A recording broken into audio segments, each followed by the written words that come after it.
I just wanted to thank the members of Team Breitbart who have kept Breitbart's memory and spirit very much alive and pertinent. And I just want to ask the team to please help me take on the GOP, not just the GOP, but the problem that is spreading now to the Tea Party and conservatives. The GOP, because they are not imaginative. The rhinos are not imaginative. We said last time in my last clip that they're not individualistic. Well, they're also uncreative, and they tend to take the movement that was started by the grassroots, and I'm very sensitive to people taking things that were created by a spirit and a genuine desire for change. And they have taken the name conservative, and now it's just a common occurrence to see rhinos use the term conservative. They've also tried to dissolve the message of the Tea Party by mixing it with other things that are not, that have no business being Tea Party. So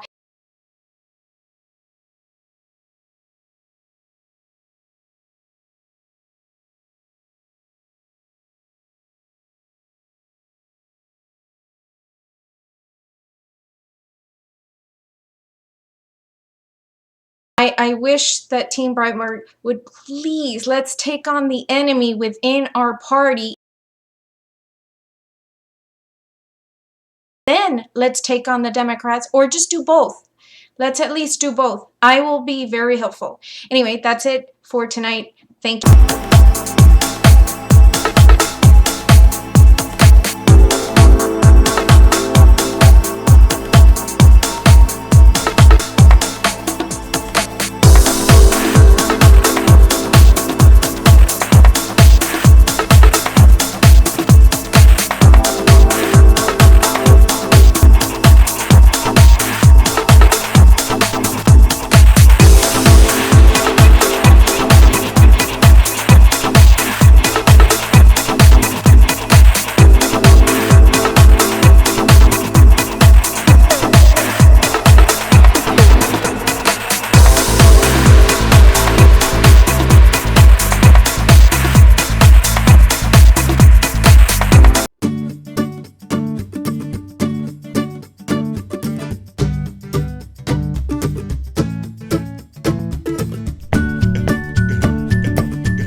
Okay, this is the end of the speech. But we Americans have always... I was listening to it again because I'm ready to talk. A couple of days have gone by and the dust has settled, and I'm ready to say what I think. Here we go.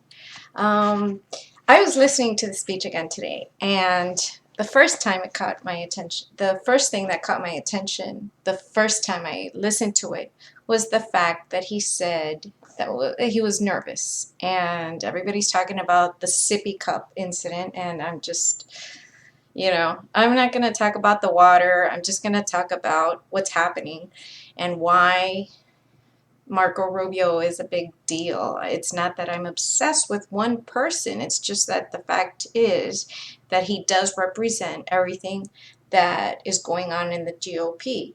He's in the center of this back and forth, this tug of war, and he is expressing himself as being between Rove and the Tea Party, and that's just, he wants to have it both ways. Just in an article today, he said that you know, because he had accepted money from Karl Rove, and he's starting to backtrack. He's starting to drop the name of Karl Rove, that it's okay to, you know, accept donations and so forth, but that as an afterthought, the Tea Party is okay too. So he puts Rove first, who I think he is beholden to, and then he comes up with the Tea Party as an afterthought, like, okay, yeah, they supported me, they voted for me, but you know what? You can't have it both ways, Marco. This is the way it is, okay? And You want to have the benefits of all the money that you get from the establishment, and at the same time, you want the people to support you for things that you campaigned on and they place their confidence in you for, and you backtrack on all these things.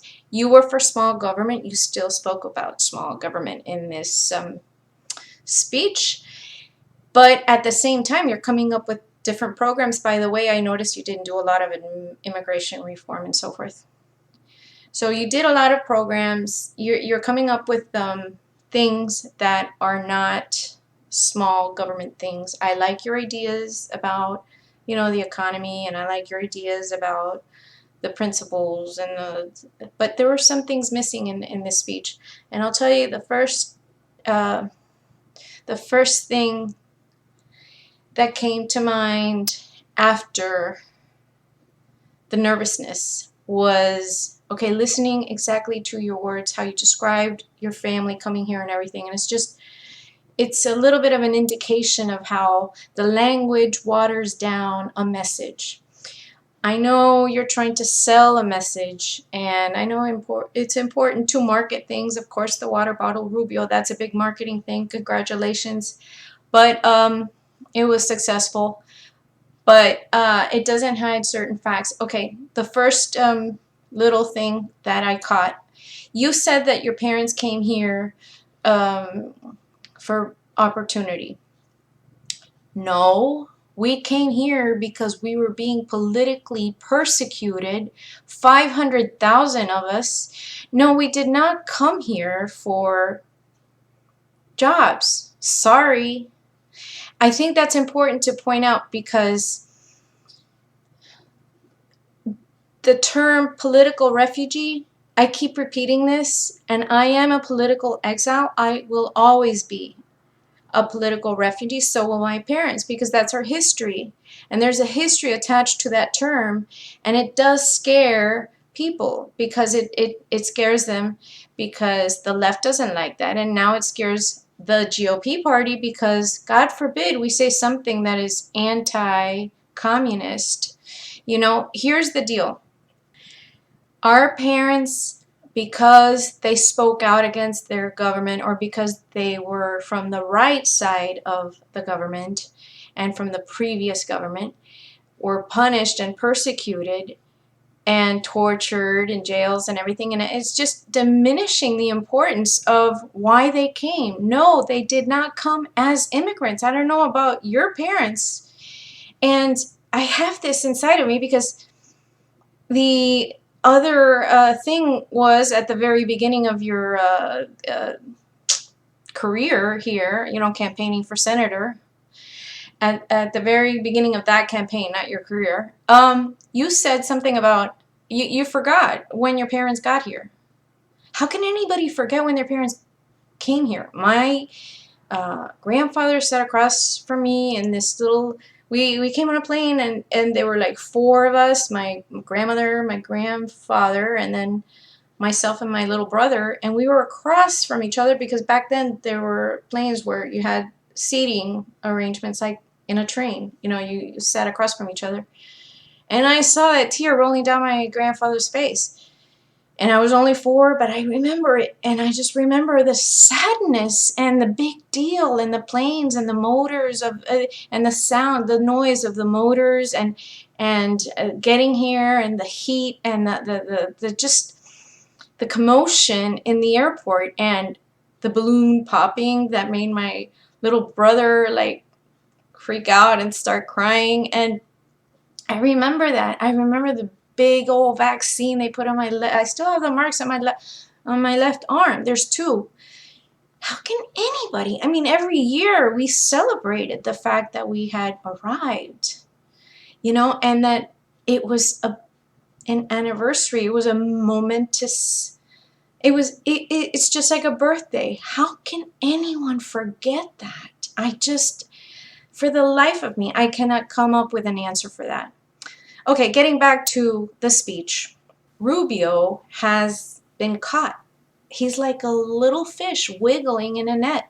He has been caught by our GOP antagonists, the ones who have declared a war against us. Yes, Rove dished out the money, and now Rubio is one of them. This is why last night for me was another official moment. There are so many. It's just, I just, for the life of me, I don't understand why Rubio would want to go establishment, other than the fact that to him, the money is confusing his message.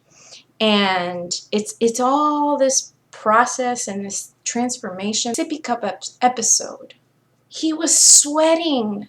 He was sweating. He was wiping his brow. He was sweating bullets. He was wiping his brow. He was cleaning. He was cleaning the corners of his mouth. Rubio has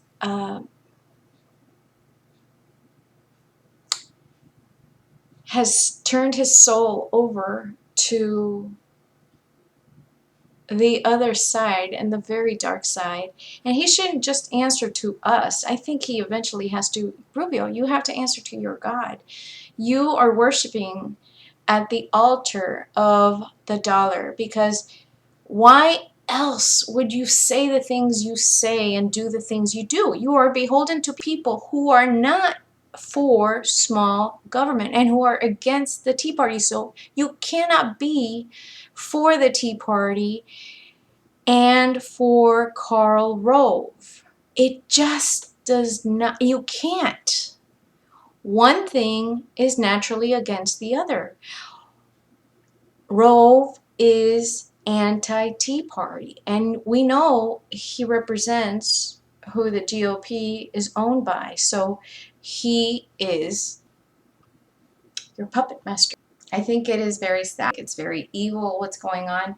I think you need to do a little repenting on your, a little soul searching. Where is your soul? Another thing, you're from Florida, and how can you represent Florida if you don't live here, and why are you moving to DC? What is so special about Washington, DC? Why are you moving away from the people? Well, you don't need to answer to us anymore. I guess you've already made your decisions.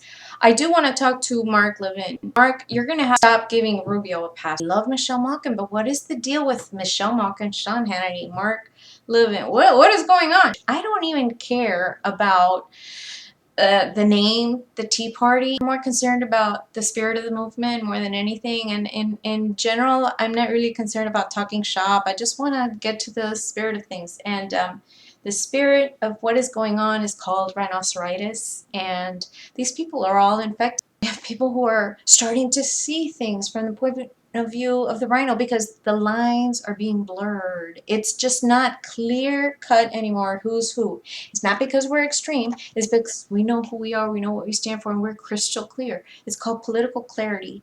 I am going to challenge anyone in forget Fox News. They're on the other side already. So I'm going to challenge Michelle, Mark, and Sean Hannity to tell me why it is that it's okay. Is Rubio a kind of wicked attempt by the GOP to dissolve the Tea Party message? Is that what the GOP tried to do? Because it's going to fail. I mean, I see right through this. I hope other people see right through it too. Voters, you need to understand what's going on. This party is just turning people over, and it's like a herd mentality. If you're not a rhino now, it's just, look, I do not dislike Marco Rubio. He is just symptomatic of the hurting. And I call it hurting because I wrote an essay about it, and it was about how people start to transform when they start thinking in terms of the people as being the enemy, and so they become threatened. And I really believe that the GOP, the reason why they're so against us is because they feel threatened, because really they are not individualistic, and so they have to conform to whatever it is that they conform to, the establishment mindset. They cannot think for themselves. I believe that the establishment is acting like wild animals who are afraid of hunters. He, I think, is threatened by Ted Cruz, and I think that's why he mentions him every chance he gets. This is what Roe has done. He has completely uh, inserted himself into races and lost those races for us. You may not like Christine O'Donnell, but Rove back then was still in. He still had credibility. He's lost that. I'm so happy he lost it. That's wonderful. It just goes to show it's like nature has a way of cleansing and purging the negativity in life. Okay, so we have a Rove who has inserted himself into races where Tea Party candidates have lost because of comments he has made. So he's not a good guy. So if someone like Rove is being justified and defended by someone like Rubio, then we have a situation where Rubio is a rhino because rhinos start seeing things from the point of view of those who are against us.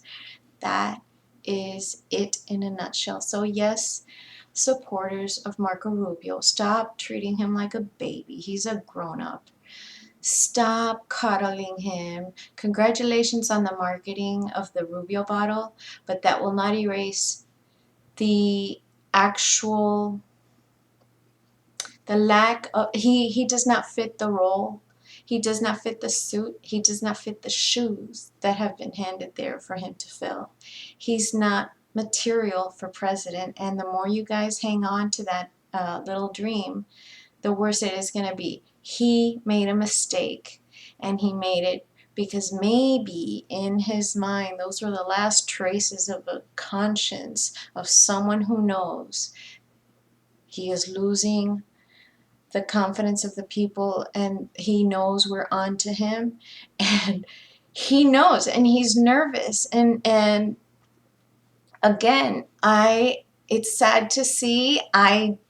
But hey, if this is politics, if this is a sport for him, and that's all that matters, then he's just a hack, and I have to call it by name. If he acts like a rhino, then he is a rhino. You are what you do. His words will never convince me if he breaks his promises. So I don't want any promises from him. I just wanted to give the money back now that I know where it came from. Give the money back and make your own money and be your own man. You're not your own man. You're just one of them. You're just a suit in Washington. That's it. I love this country. Thank you for this opportunity. This was so much fun.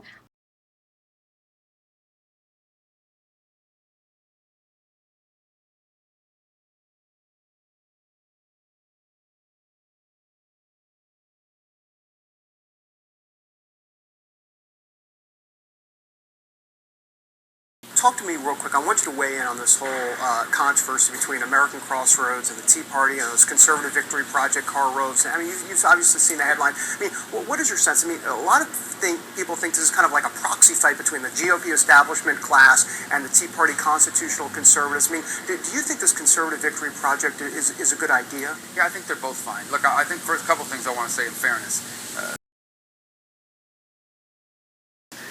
Karl Rove was one of my earliest supporters. Even when I was 30 points down in the polls, he wrote me a check. He wrote me a check. He wrote me a check. He told people he was supporting me. He helped me in my race, and I was 30 or 40 points down. And that's important for fairness to say that. Ultimately, when I was the nominee, American Crossroads came into Florida, spent a lot of money on behalf of my candidacy, and we're grateful for that. By the same token, I mean, I would not have been elected without Tea Party support. I would not have been elected. I wouldn't have had a chance to even win the primary without all these folks out there that were rallied to the cause of defending our Constitution, limiting government, and supporting our traditional values. And I'm forever grateful for that as well. They both have a place in American politics.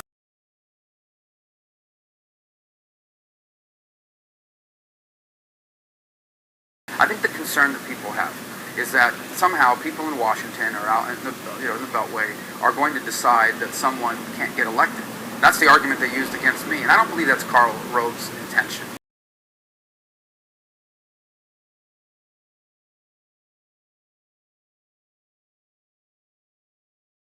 I think the concern that people have is that people from the, Washington or what have you are going to come in and decide so-and-so's unelectable. Somebody else is more electable. We need to go with them. And I think that's a valid concern. Now, there have been some candidates that have been nominated that have not done well in the general election stage, and perhaps we need to do a better job of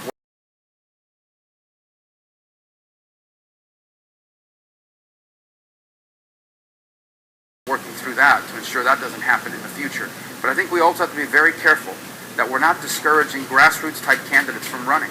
Because oftentimes, they get elected and they do a pretty good job. I hope I'm doing a pretty good job. I know Mike Lee and Rand Paul and others who were not supposed to win their races are doing a good job. Rhinos are the Republicans in name only, but rhinos are also with an H because they represent the Democrats and the Republicans. I've gone a couple of pages trying to share my information, rhino pages to share my information. I'm going to show you some images of the exchange because it's absolutely like running into a wall, and I guess the horns they have in their forehead are there to keep other people from coming near them because they don't want to hear the truth. They're just that dense. Rhinos are dense. I have had the experience of just, trying to have a conversation. Not all of them. Some of them are reasonable, but they just don't see things. How do you make someone see something that they don't see or want to see for themselves? I was called a scum-sucking blogger. That's right, bloggers. Conservative bloggers, you're all considered scum-sucking bloggers because all you do is take things that other people say and it's not and put them in an article, and it's not journalism and it's not articles.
I just want to talk about the truth.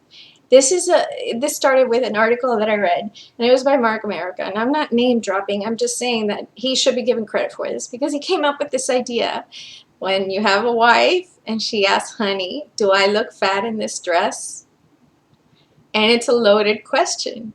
I told Mark, no, you shouldn't say yes. You should just repeat the question. You should never, ever insinuate to a lady that she's fat, or that she's old, or that she's ugly. You should always repeat the question to not get in trouble.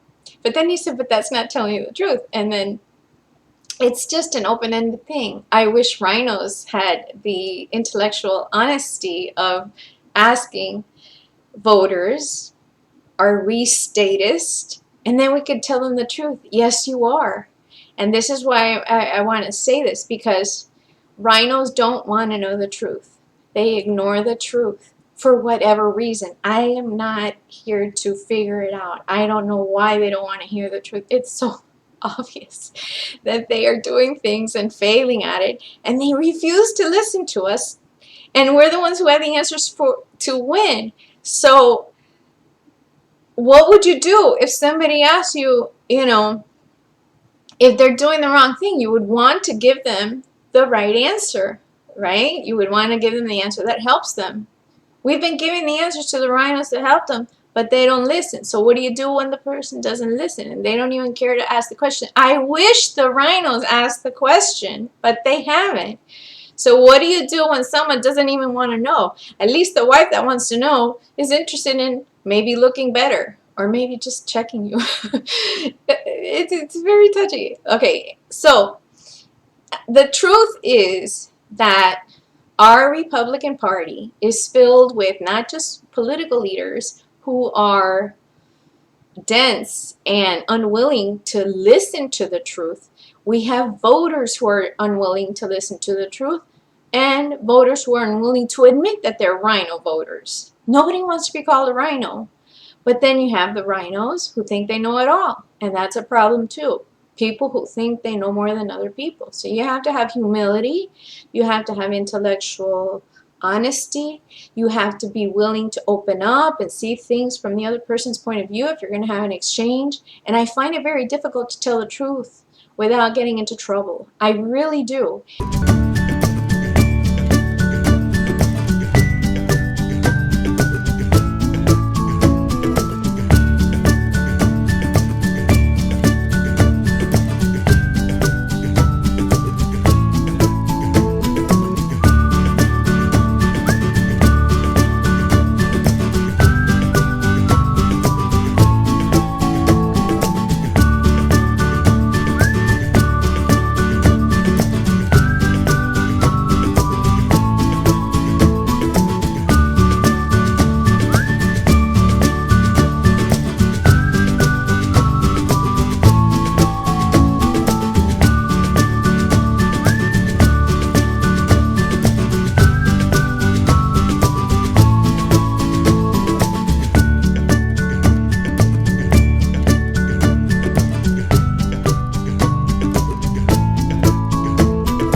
Hi, welcome to Go Pale News Weekend Update. It's following rhinos everywhere they go. I am Isabel, and I'm going to go over the headlines this week. The first was Chuck Hagel's confirmation as Secretary of Defense. After a vote of 58 to 41, senators confirmed the former Republican senator and decorated Vietnam War veteran to replace outgoing Pentagon chief Leon Panetta. Hagel, 66, was sworn in last Wednesday. 4 Republicans, surprisingly including Tea Party-backed Senator Rand Paul, as in a Tea Party of the Libertarian side, joined the majority Democrats in approving Hagel, compared with the 18 Republicans who had voted earlier in the day to overcome the blocking tactics and allow a full vote.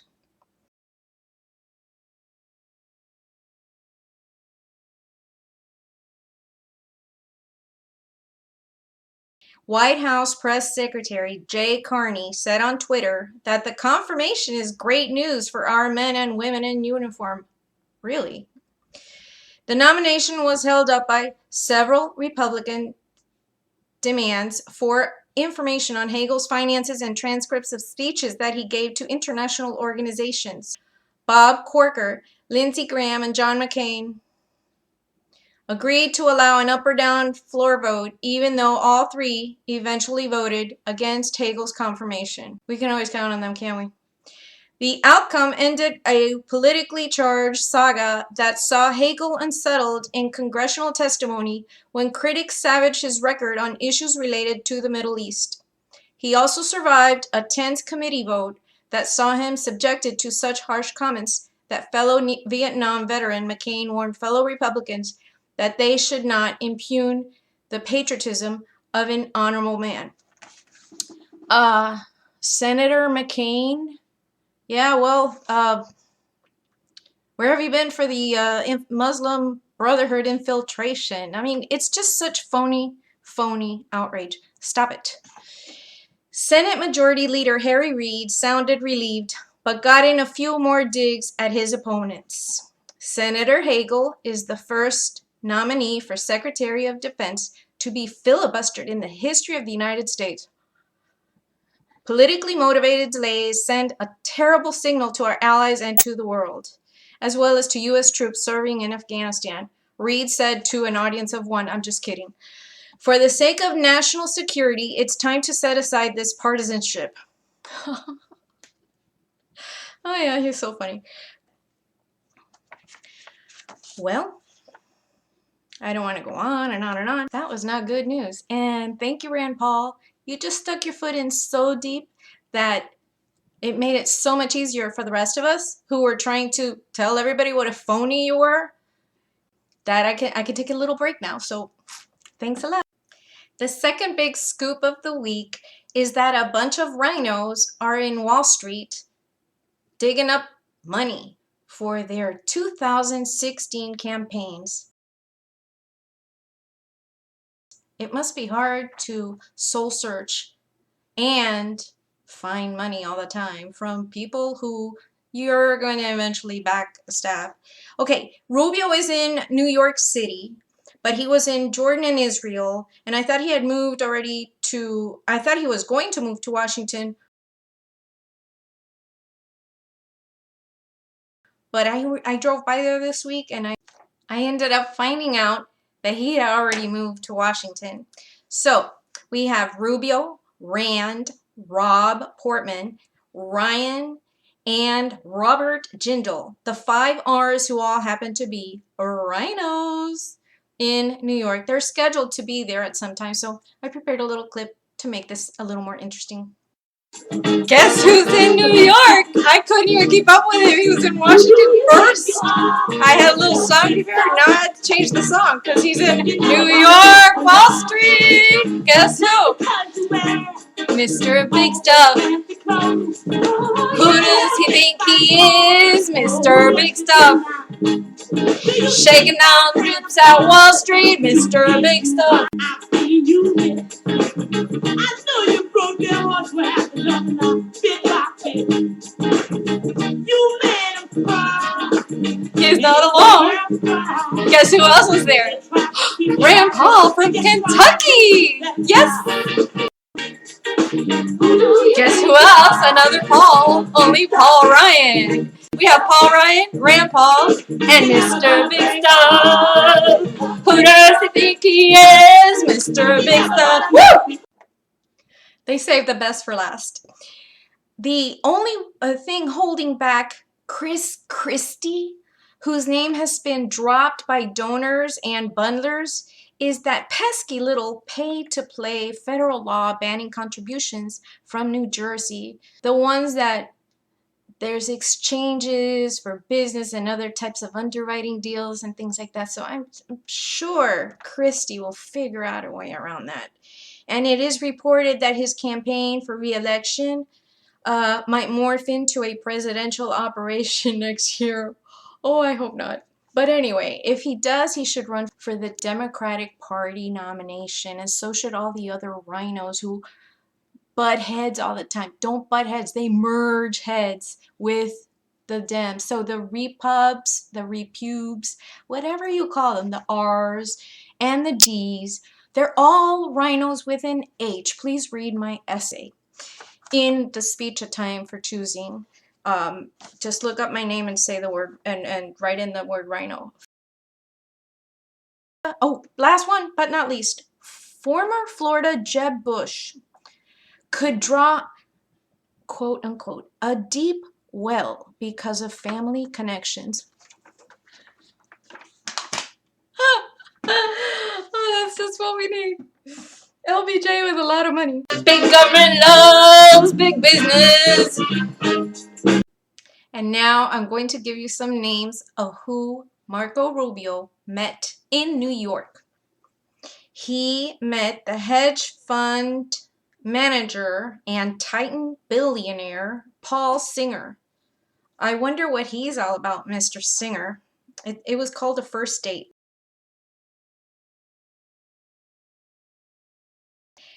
Here's something else from Manhattan.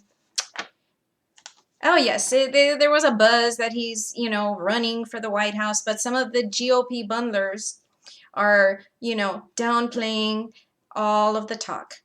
And guess who else was in New York, as you saw in the clip? He's going to be there on Monday. Senator Rand Paul. And not to be outdone, Paul Ryan will be there too. Gosh, they do travel like a herd. All right, next. Less visible. That was Paul Ryan, by the way. He's less visible because of all the fiscal fights in D.C. Oh, all the spending. Marco Rubio accumulated $937,463 from Wall Street between 2007 and 2002.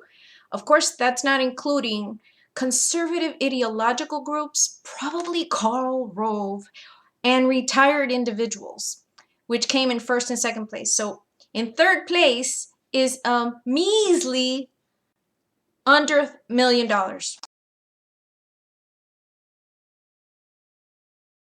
He got it from the Club for Growth, 353,891, blah, blah, blah. Elliott Management, run by Singer, Mr. Singer, 121,476. And Goldman Sachs, 85,842. Lloyd Blankfein, Hank Paulson. Now, where did I see his name before? Okay, so Hank Paulson was the guy that he oversaw TARP. And John Corzine, he's one of Rubio's backers, and probably all the other rhinos that are there looking for his money. Stephen Friedman, Kravis, and KKR. I don't know what that is, but I'll soon find out probably.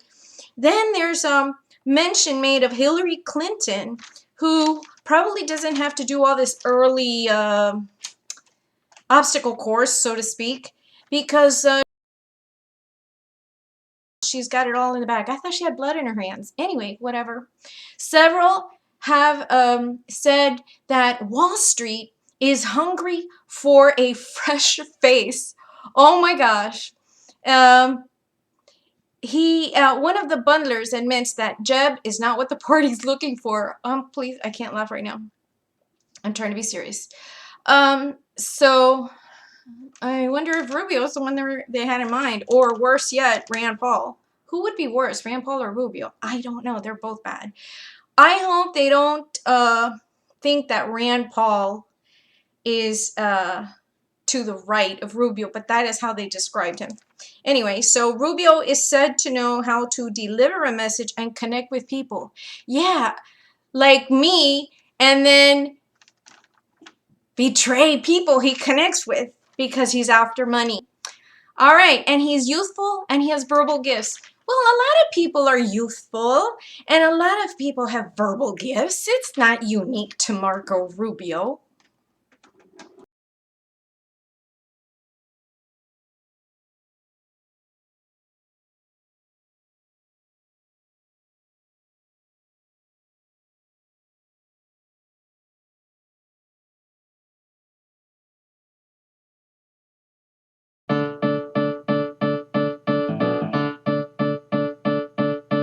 Paula the koala, she moved to Guatemala, 'cause she heard the trees there were a little taller. Turned out they were smaller, so she moved to Lake Eufaula, then to Walla Walla, Washington.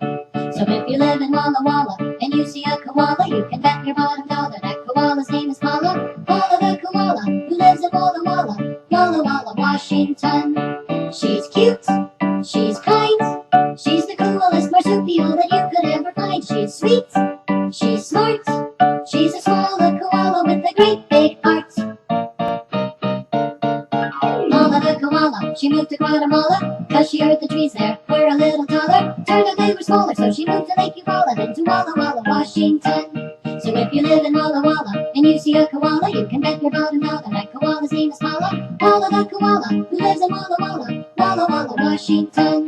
She's cute, she's kind, she's the coolest marsupial that you could ever find. She's sweet, she's smart, she's a smaller koala with a great big heart. Paula the koala, she moved to Guatemala, 'cause she heard the trees there were a little taller. Turned out they were smaller, so she moved to Lake Eufaula, then to Walla Walla, Washington. So if you live in Walla Walla and you see a koala, you can bet your bottom dollar that koala's name is Paula. Paula the koala, who lives in Walla Walla, Walla Walla, Washington. Paula the koala, who lives in Walla Walla, Walla Walla, Washington. Song drop.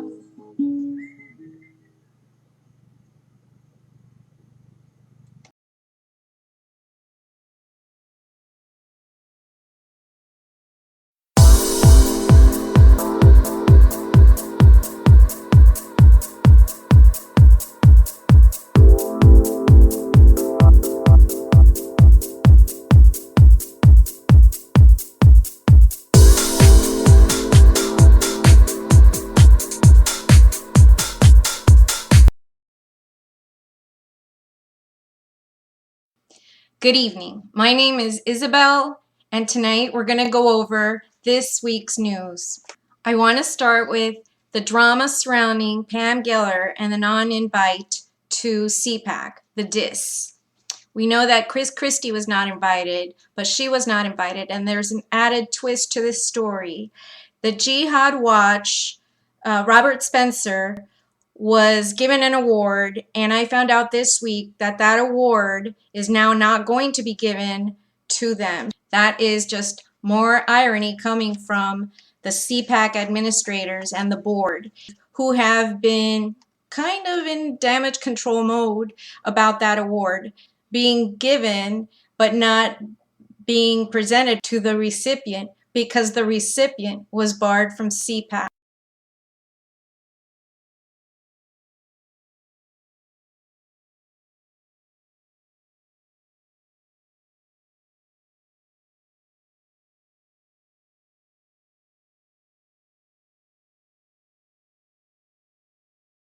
There are a lot of names involved in this, and it starts with ACU, which is the American Conservative Union. And that union was originally intended to keep wobbly Republicans in check and honest. The ACU has two board members called Suhail Khan and Grover Norquist.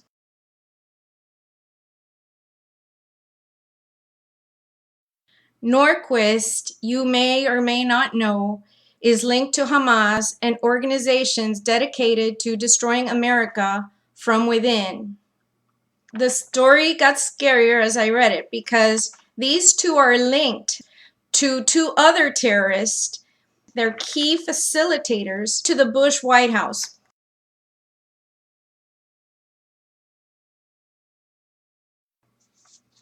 The conservative movement appears to be at a crossroads in its approach to the threat of Islamic supremacism, and not only abroad, but at home. Does the emergence of the Muslim Brotherhood as the dominant force of the Arab Spring bode ill for America, or is the Brotherhood merely another political actor, as the Obama administration would have us believe? Is Huma Abedin, Hillary Clinton's deputy chief of staff, a potential security risk worth investigating, as Representative Michelle Bachmann and 4 conservative congressmen have suggested when she raised the questions? A few months ago, these questions reached another flashpoint. The incident took place at an irregular board meeting of the American Conservative Union. The rump group in attendance, several key board members, told Front Page they were not even aware the meeting had been called, voted unanimously to dismiss long-standing accusations against two ACU board members. The accusations had been made by Center for Security Policy head Frank Gaffney. Their focus was on the activities of Grover Norquist and Suhail Khan, two prominent ACU board members, whom Gaffney claims are influential agents of Islamist agendas. The ACU's dismissal of Gaffney's claims was contained in a memo written by attorney Cleta Mitchell, who called them reprehensible. Frank Gaffney is a former defense official in the Reagan administration, and he first made these claims public in 2003 in an article called A Troubling Influence. Front page editor David Horowitz acknowledged that Norquist had played an important role in the conservative movement, but also described Gaffney's claims as the most disturbing that we at Front Page have ever published. He further characterized them as the most complete documentation extant of Grover Norquist activities in behalf of the Islamist Fifth Column.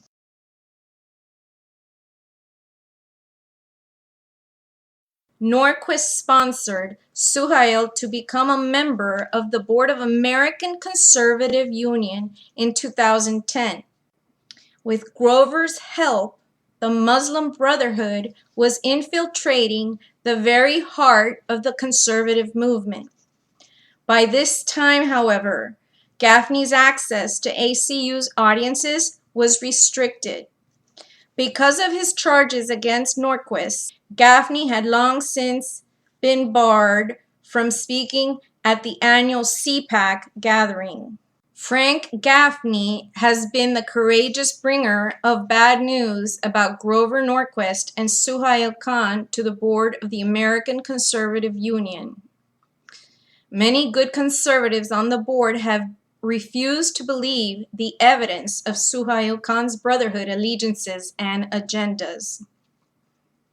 But Horowitz, who was not a Washington insider like Gaffney, was a different story. He was invited to keynote 2011 CPAC conference. Horowitz used the occasion to address the issues raised by Norquist's activities and Khan's presence at the ACU board. In an interview with Pam Geller of Atlas Shrugs and Front Page's Jamie Glassoff, Geller states, I think CPAC's agenda in 2010 as well as 2009 and before that reflects the influence of Grover Norquist, the conservative powerhouse and kingmaker. He is a board member of the ACU, and from the looks of CPAC's covered topics and omission of discussion of jihad, it looks as if he exerts enormous influence over David Keene, the ACU's nominal leader. Norquist and his ally Suhail Khan seem to be in charge at CPAC. No CPAC event goes on that doesn't reflect their perspective.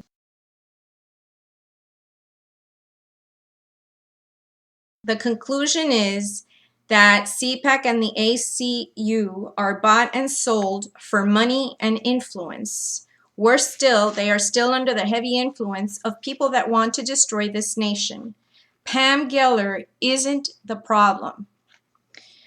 Time to Khan and Norquist. Otherwise, I think I agree with John Ziegler. I want no part of CPAC or the ACU.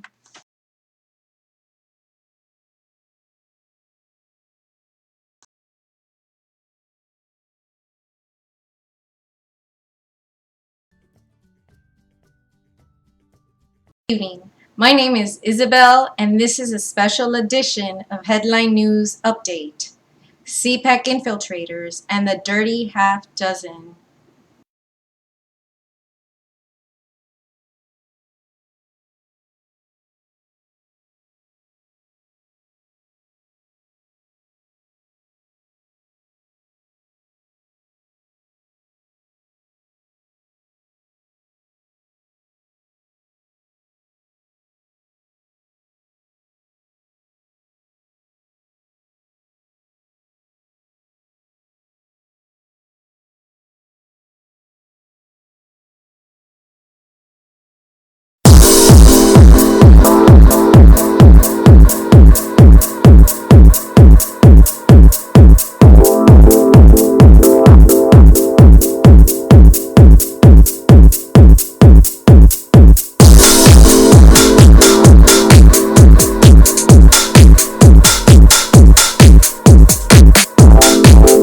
David Ramadan is a resident of Northern Virginia for over 22 years. He is married to Christy Way of Franklin County. David is a Republican and was elected to the Virginia House of Delegates in November 2011 to represent the newly created 87th District, Eastern Loudoun County. He and his wife have been living in Loudoun County for over 11 years. David is an experienced international consultant, executive, and entrepreneur in diverse areas such as franchising, immigration, intellectual property, management, and retail, with extensive knowledge of the U.S., Middle East, and Indian markets. David is a political activist with active roles in the Republican Party of Virginia, the Loudoun County Republican Committee, and the Arab American Republican Committee. Who is David Ramadan? By Kent Clisby. Mr. Ramadan is hiding something. I don't know what it is, but he is unwilling to share very important details of his life. In my experience, those who practice Andemka include PC progressives, criminals, intelligence agents, little children who've done something wrong, or others who have something to hide. A sincere conservative candidate who is suffering unfair, bigoted attacks would gladly help other conservatives understand his background and beliefs so that they could help to counter the bigots. When that candidate instead practices inflammatory attacks and makes ridiculous accusations in response to a simple query about his background, the hackles on the back of my neck stand straight up. Something's not right. Ramadan, from what I can make out, is the scion of Lebanese Shia family. He told me that his father paid for him to attend university in Virginia. It would be interesting to hear more details about these issues. The Lebanese Shia are the backbone of the terrorist organization Hezbollah, the Party of God. Earlier this year, Congressman Darrell Issa introduced the Hezbollah Anti-Terrorism Act. The act ensures that no American aid to Lebanon will enter the hands of Hezbollah. Congressman Issa said Hezbollah is a terrorist group and a cancer on Lebanon. The Hezbollah Anti-Terrorism Act surgically targets this cancer and will strengthen the position of Lebanese who oppose Hezbollah. Evidently, Ramadan's generous contributions spread around liberally in Republican circles, and they come from successful businesses. Small women's gyms are not known to generate much cash, so it would appear that Ramadan's revenue stream must flow from his international businesses. Since he refused to discuss any details about his background, all that's known is that he has an interest in a law firm, maybe based in Lebanon. It seems that he is also active in immigration consulting. What is that? As someone who has interviewed hundreds of applicants, many of them with immigration issues, this interests me. When I asked him directly about his own immigration experience, explaining that my wife and I had met as classmates when she was a foreign student, Ramadan blew a gasket. He launched into a classic Andemka tirade, culminating with, "You probably want my birth certificate, right? You're a birther." Turning to his friends, he chortled, "He's a birther." Kent Clisby is a former CIA covert case officer. He is a professional veteran, From spies to computational linguistics engineers, he has successfully vetted scores of valid candidates and exposed many lying candidates.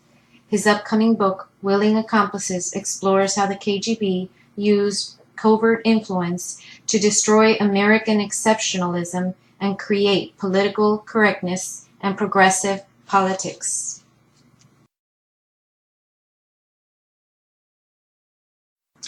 Shireen El-Abdi is active with Egyptian American causes. She serves as a point of contact for the Egyptian American Business Association and is president of the Egyptian American Professional Society.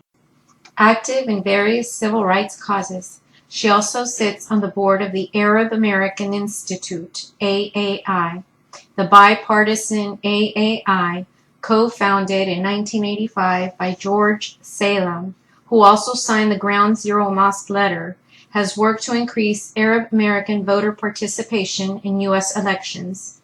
Significantly, however, the AAI opposed President George Bush's ouster of Iraqi dictator Saddam Hussein. As president of the New Jersey Federation of Republican Women, El-Abdi has been working with Republican women, bringing them under the umbrella of the Republican Party, while also exposing them to Arab culture.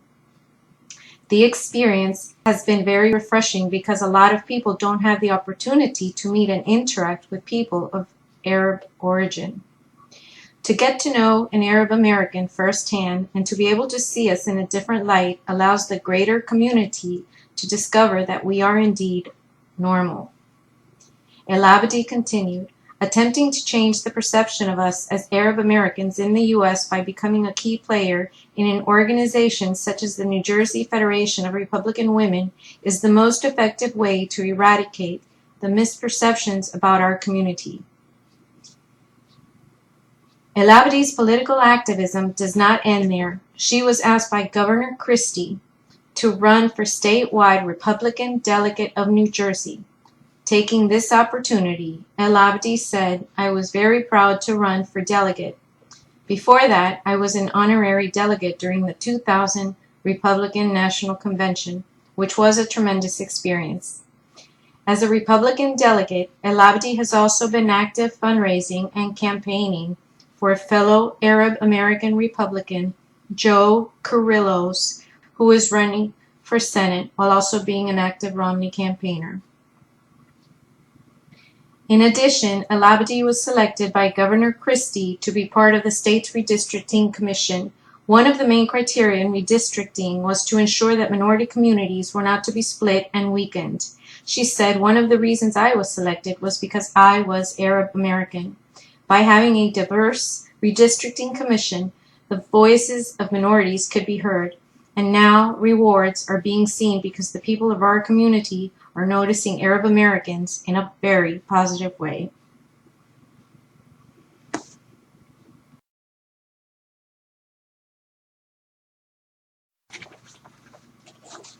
Rhonda Fahmy Hudon, an international political consultant who served as a low-ranking political appointee in the Department of Energy, Rhonda Fahmy Hudon is head of her own public relations company. Instead of boasting about using her Arabic skills and culture to help the U.S. fight terrorism, she took the terrorist regime of Libyan dictator Muammar Gaddafi as a client, serving as a registered agent of influence. According to her website, after persistent and effective advocacy for Libya, FHI achieved a great success in May of 2006 when the U.S. Department of State removed Libya from its list of countries sponsoring terrorism.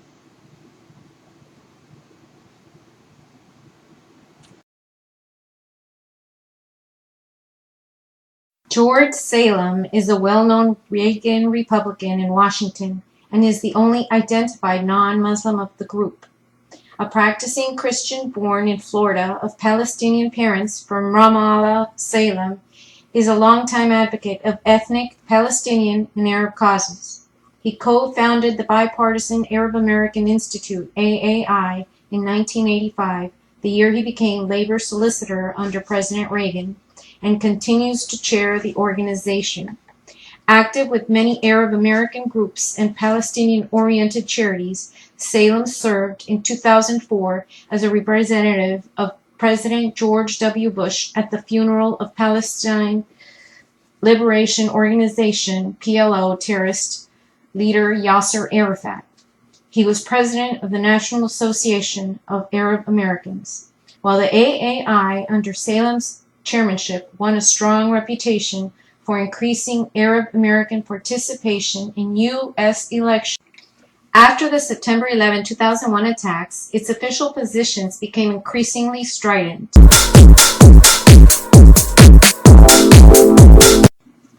Suhail Khan, identified as chairman of the Conservative Inclusion Coalition, made his debut in Washington as an aide to liberal Republican Tom Campbell, then a congressman from California. His late Pakistani father ran a controversial Islamic center in Santa Clara, California, and was an official of 2 U.S. affiliates of the Muslim Brotherhood. His Pakistan-born mother served on a local board of the Council on American-Islamic Relations, CARE. In 2000, with Khan doing the staff work, Congressman Campbell deducted $173,480 from the Federal Bureau of Prisons from H.R. 4690, the Commerce, Justice, State, and Judiciary Appropriations Act for FY 2001. The money was intended to be diverted for the use of foreign prisoners awaiting deportation under the law that Khan was trying to abolish.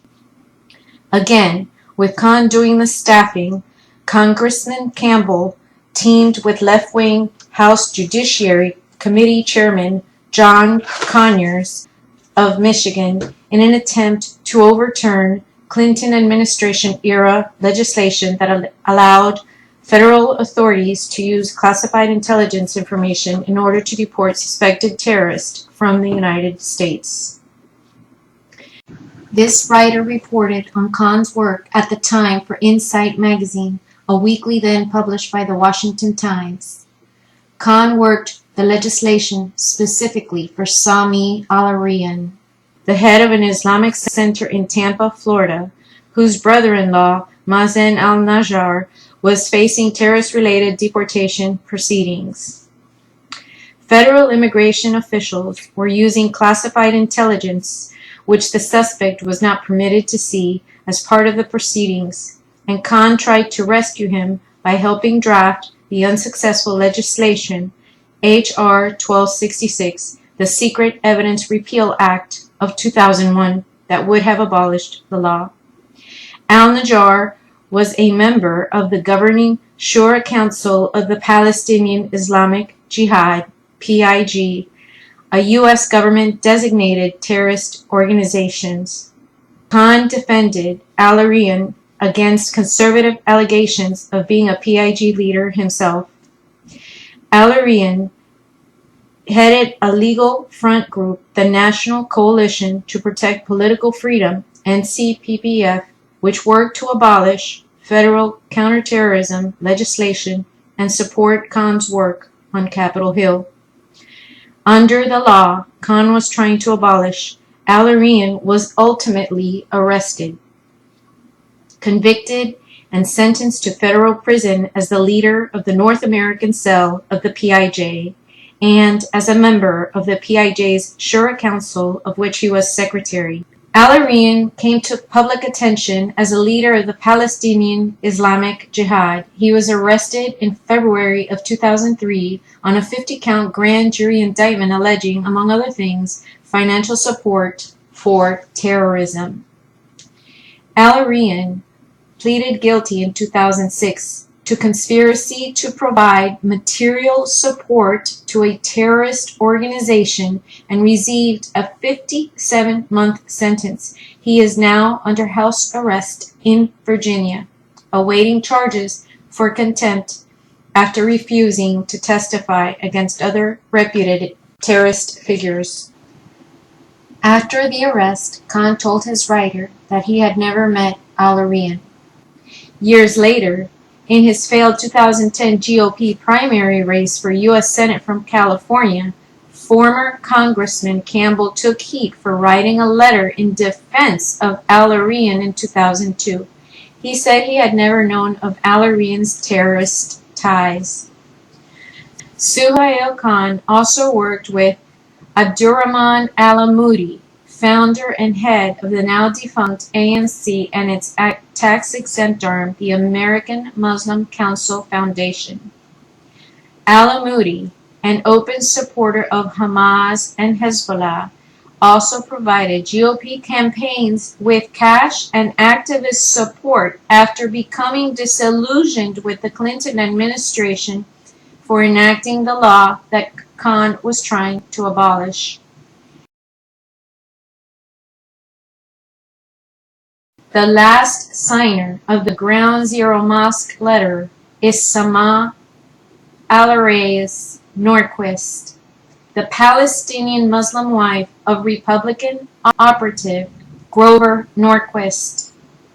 Born in Kuwait of Palestinian parents, Sama Al-Reyes immigrated to the United States in 1990, earned college degrees, and then worked in the office of Republican activist Grover Norquist Americans for Tax Reform, ATR.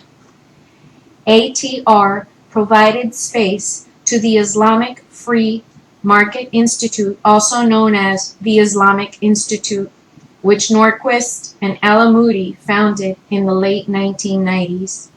Alamoudi funded the Islamic Institute with checks from his own activist organization, the ANC, and with anonymous checks drawn from banks in Saudi Arabia. Sama Al-Reyes served as director of communications for the Islamic Institute. Later, she worked at the U.S. Embassy in Amman, Jordan, and later as a public affairs specialist for the U.S. Agency for International Development, USAID. She married Norquist in 2005. On August 18, 2010, the morning after the 6 signers released the letter defending the Ground Zero Mosque, Americans for Tax Reform distributed the document by email to Republican and conservative activist leaders. According to ATR's Patrick Gleason, Norquist's group circulated the letter at the request of Suhail Khan.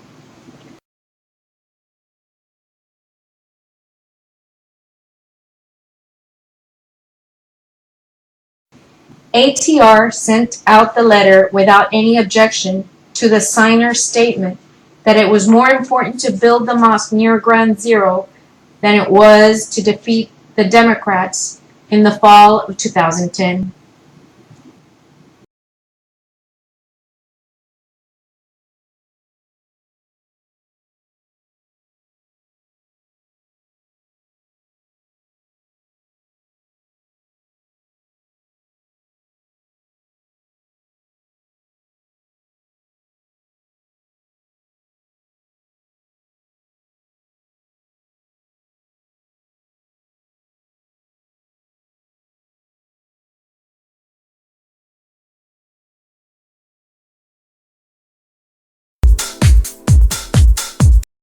I saw it firsthand as a result of sharing office space for what I think of as 7 biblically long years with Grover Norquist. I saw terrorists in his office space. I had my colleagues come to me and say, you know, there's a Muslim Brotherhood front operating out of his office suite. It was called the Islamic Free Market Foundation or Institute, II, Islamic Institute for short.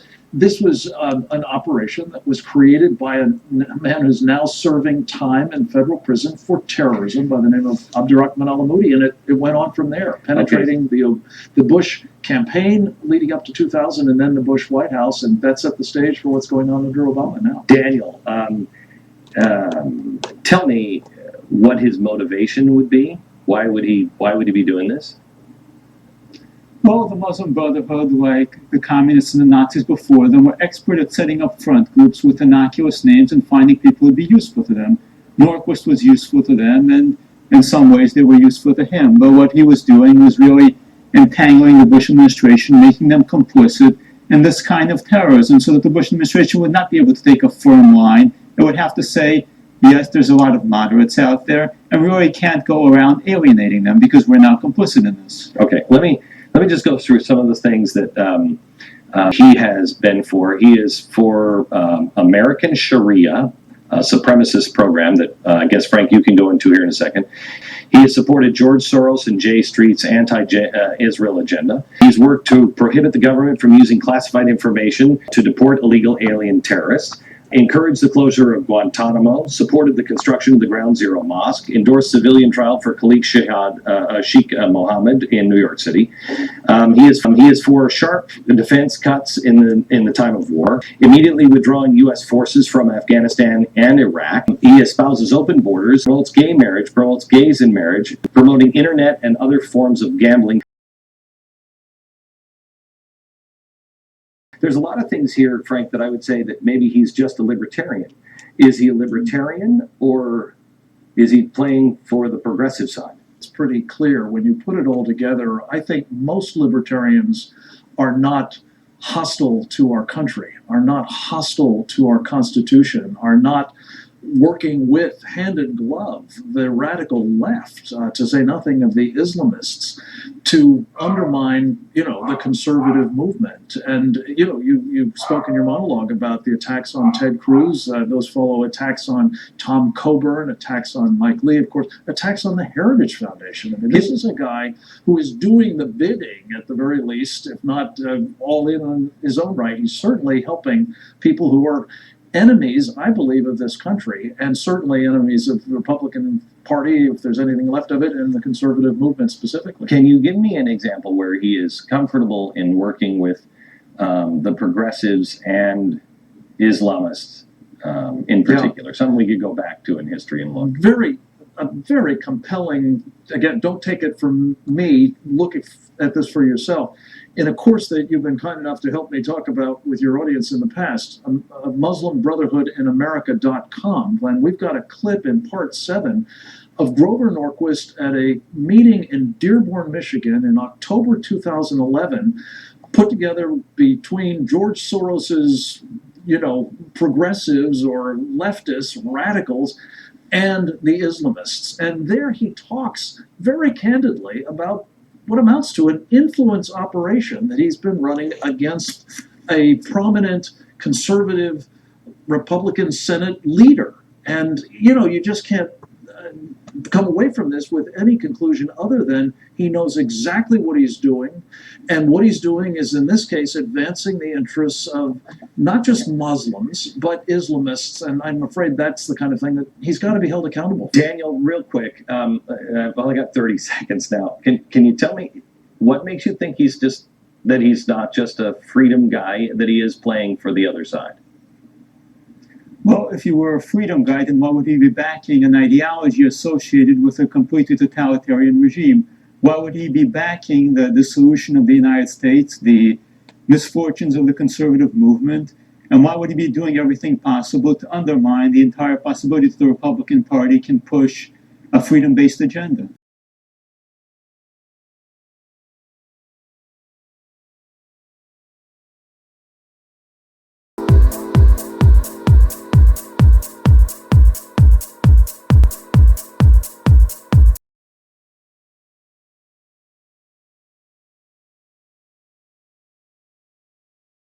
Anyone who is known to have any links to Islamist supremacists should get out of this country, and everyone who is conservative or so-called conservative should be aware that there is infiltration within the Conservative Party, which answers a lot of questions. And now it brings me to the second big scoop of the week, which is the only subject that everyone seems to be talking about. I'm going to speak about this week's spectacle that was this filibuster.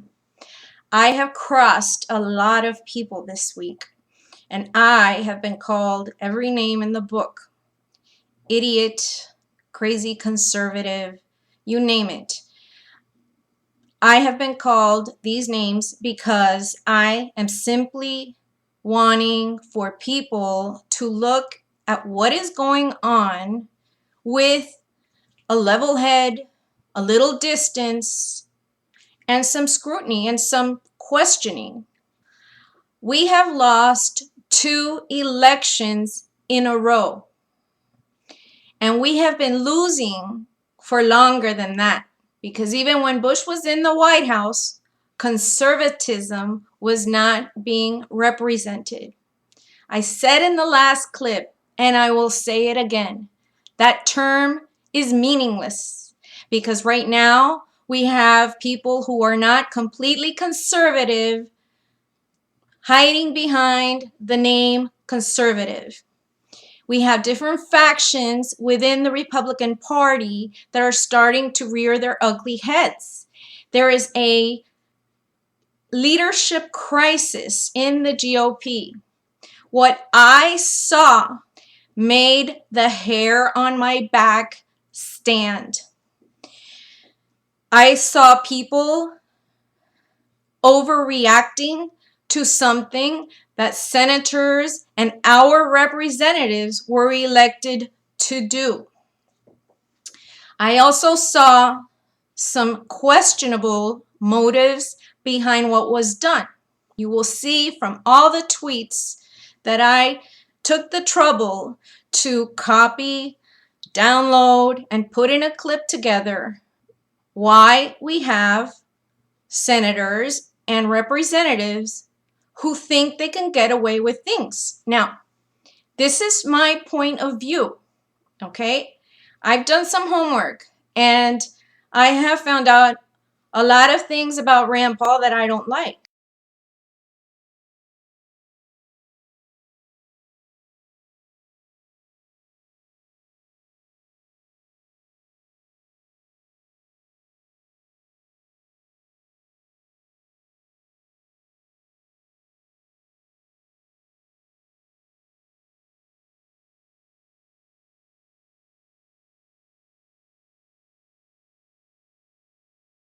He is good at getting people to get excited about things, but why is that? Is he doing it for selfless reasons like I heard so much this week? No. My opinion is that he used this opportunity possibly to promote himself because it was an easy and free way to do so, and because maybe we have another narcissist on our hands. I don't know.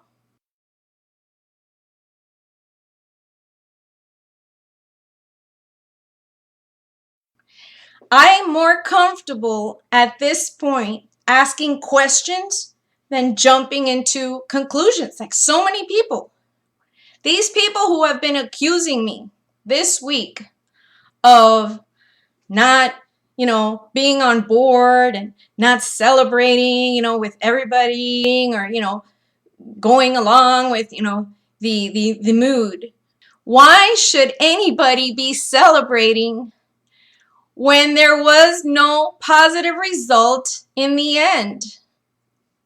So he got his 15 minutes of fame, or 13 hours. Good for him.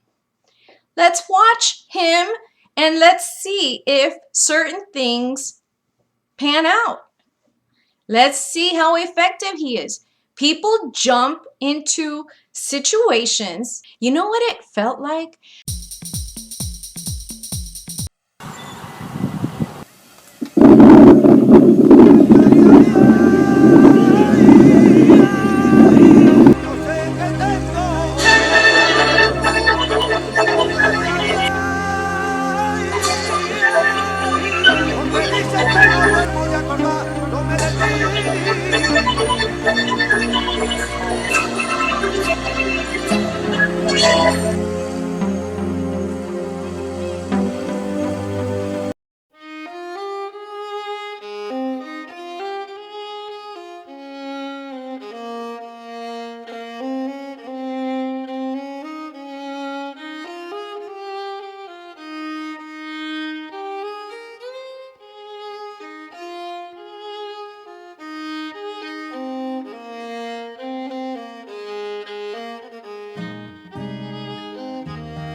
This is like an editorial now because everyone knows what happened. I'm going to start talking from my heart and from my intuition and my instincts.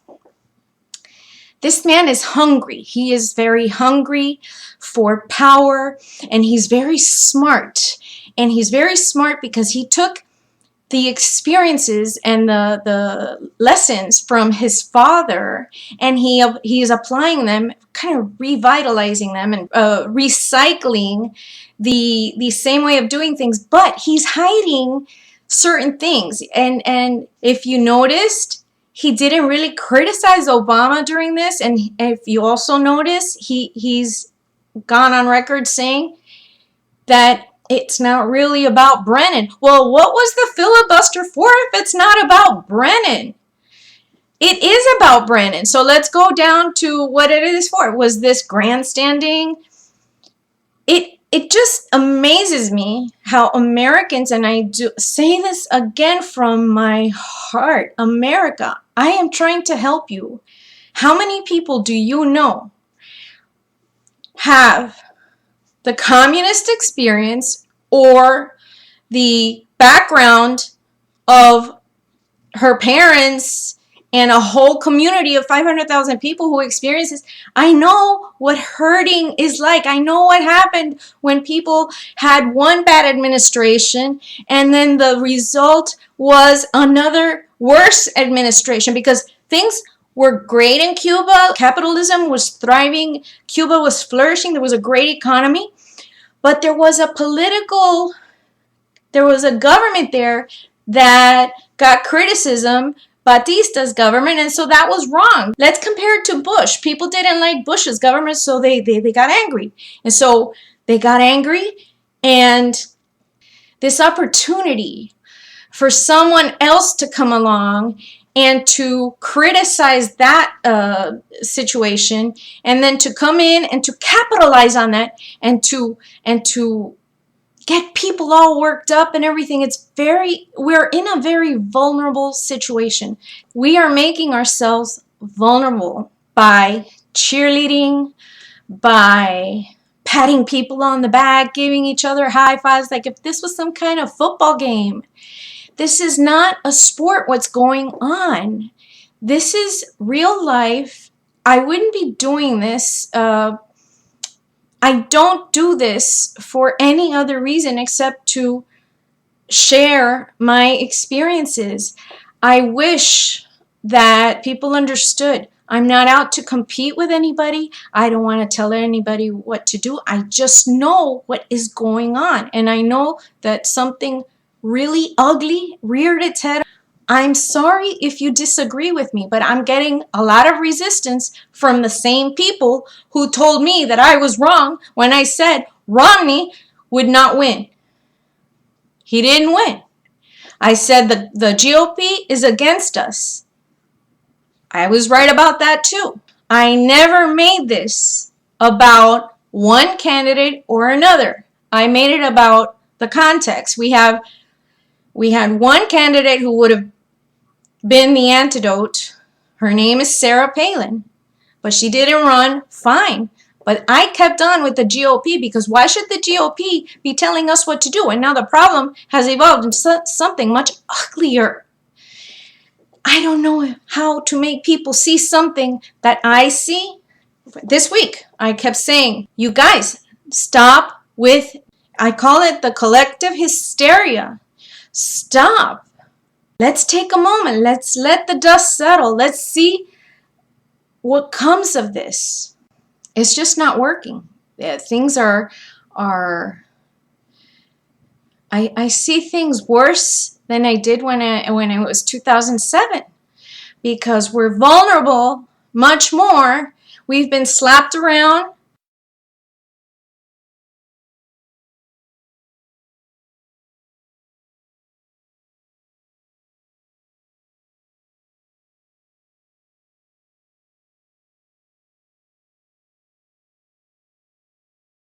We are allowing ourselves, through our gullibility, to be exploited by people who are smart and who know how to work a crowd, and that is the family of the Pauls. Let's face it, you're good at that. I have been called so many more names for saying the truth when it wasn't convenient. And I'm willing to take it. I don't care. I don't care what happens to me for speaking up. I don't care if I blame Breitbart News for being hysterical and it's funny, but you know what?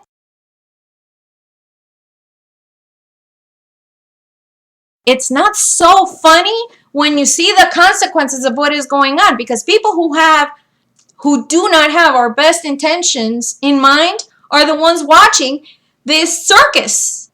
I'm going to put a clip of Rand Paul, in his own words, making me very nervous. It makes me nervous that people don't want to see this. So I think they're on the wrong side of history on this one. They are of the belief that the war is everywhere, so they kind of agree with some of the things the president's been saying, that there are no geographic limitations. They also then say that the laws of war apply. Well, the laws of war basically mean that you don't get due process. And I can understand that in the battlefield. I'm not for reading Miranda rights to people that are shooting at us. If you're an opposing soldier and you shoot at me, we kill you. There is no Miranda rights, there's no jury, there's no trials, there's no due process. But they say America is the battlefield. That's a huge mistake, and I think most Americans would disagree with them if they knew the implications. If we're bringing the laws of war, which stated another way are martial law, to America, I think Americans would be, really amazed and really upset to find out that guess what? We're going to have the law of war in America because it's a battlefield, which means you get no due process. These are the same people who are arguing to indefinitely detain citizens in our country without a trial. When I asked Senator McCain the direct question on the floor, could an American citizen be sent to Guantanamo Bay without a trial and kept forever? And his answer was yes. See, they think it's enough, and the Wall Street Journal, frankly, is confused on this, quite confused. They think, well, yeah, enemy combatants, it's legal to do this to enemy combatants, so that begs the question, who gets to decide who's an enemy combatant?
Rand Paul said, "I will speak until I can no longer speak."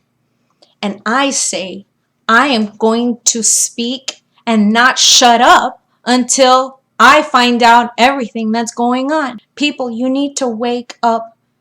Don't take anything for granted. I see these mistakes.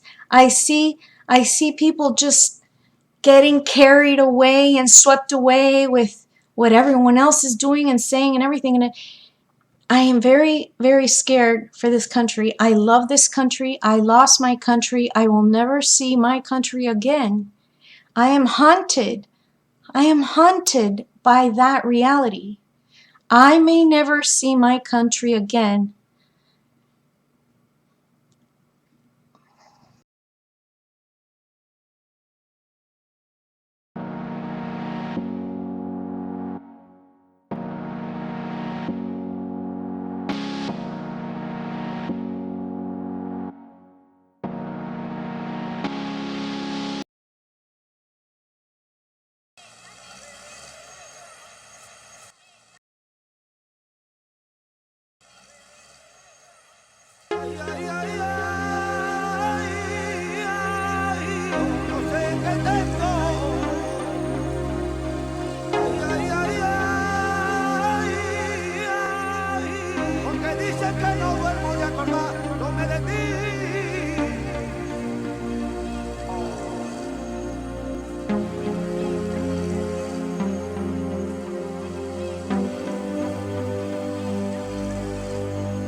You're good at that.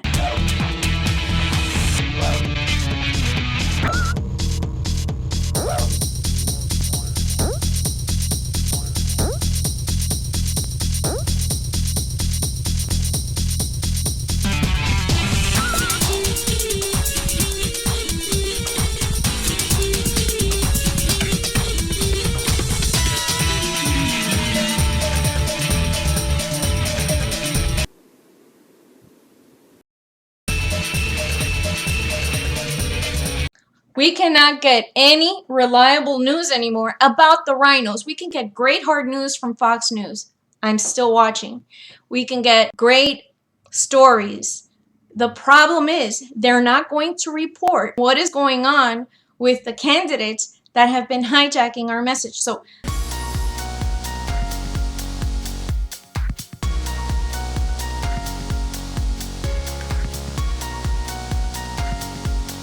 you want me to go away? I will go away. I know that I can share insight about what is going on.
Invited Governor Chris Christie to a beer summit. Oh, no. We're all one big happy family now. Is that right? It's all over? It's all under the bridge. I mean, It's all under the bridge? We have all gotten, we're all getting together now. No pun intended? We are all getting together now. We're going to be a big happy party.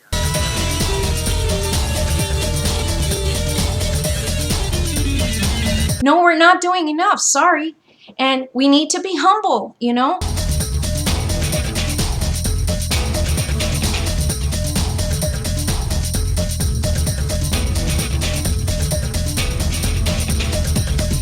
Everybody has a learning curve. I have one. The first 2 nights that I did my first video, I put it on YouTube. I had my face out there for 2 nights. For 2 nights, my hands, the palms of my hands were sweaty. I was sleepless. I had to shut off the video, delete it. So if you think that I do this because it comes easily, no. So I get better each time, but then I don't want to do this constantly. So just let's get with the program here. Everyone has something that they can do better. Try to improve yourselves all the time.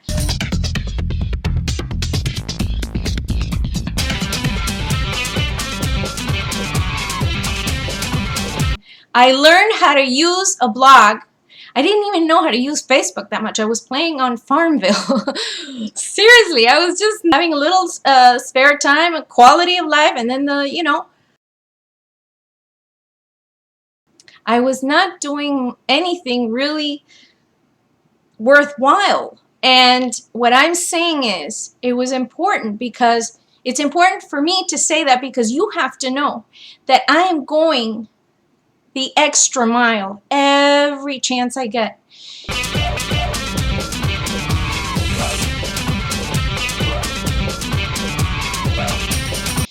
We need to all get better. We need to all learn how to do things that we don't know.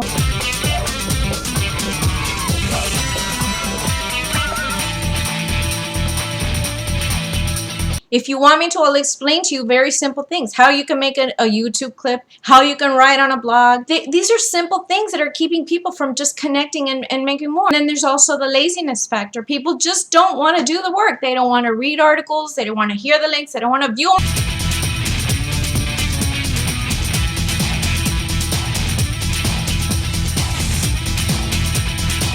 Try to improve yourselves all the time. If you're easily led by what people say, this is funny because the same people who are following and cheerleading Romney are the same people who are cheerleading Rand Paul right now. Same people who hated Ron Paul and that whole movement are now cheering Rand. It's crazy. Stay in place. Be an axis of truth. Have a core. Have a moral compass. Have something to keep you grounded. Let's do the axis of truth again. I did this in 3 or 4 clips ago in December. The axis of truth is something that you can follow, and it can be your guide. If you see someone doing something that is not in accordance with what you believe, regardless of how you feel about the person, then you have to go with your axis of truth. You're going to go, well, if I like that person, but if he's doing something that he shouldn't be doing, I should not support that person.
Another thing is you can compete with yourself. You don't have to compete with other people. Other people can, other people do things that you can't do, but you are the only one that can do things better that you know how to do.